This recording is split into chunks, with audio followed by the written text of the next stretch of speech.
برا من صالح عبد الله حبيب دانش في شاري سورانم تقريبا نيجي هالصال ونو صال وشي دكم زور بي زور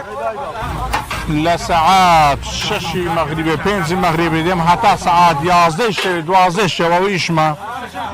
عادة وقتی هوا سارده خاصی زور لسر الحمد لله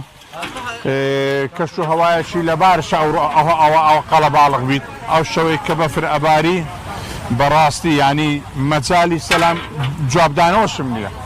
هاري والله چونچی بخوي خواردماني گرم عادة له كشو هواي سارد لذته چی تایبتی هي كره بفرش زور باش بيار الحمد لله اول تو كاري ويك او عالم خربيتوا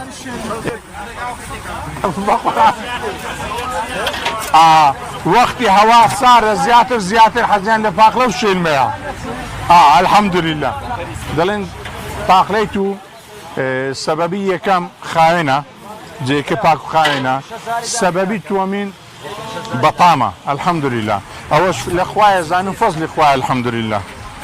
اخذ زيت سندي من بينزي هزاري 2000 يك بينزي باش اقري ماما باش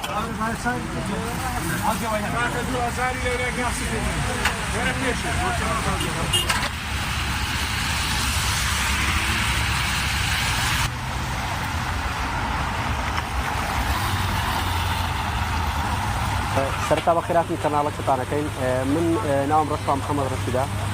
خلق شاري سوران مو هر ليرانش كسابت باقو شلميكين وبراستي او شواني كبف باران طلبيه لسر باقلو شلمي قلق زور ابيتو وخلق سردان معنا كاتل يعني باريني بفلو باران نبو توكارك بويكا بازار كمان كم بيتو بلكو زياتر وباكتريكو زور باشتر ابيتن او شواني كباران يان بفر ديتن بل ببيقماني او سي شوي كبفرو باران بوا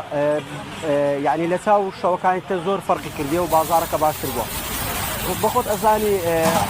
عادة او شواني كسر موصوليه اشتقر مكان خوشن جا باقلو شلمش هربو يعني او ورزي زور خوش ابيتن ورزي سر موصوليه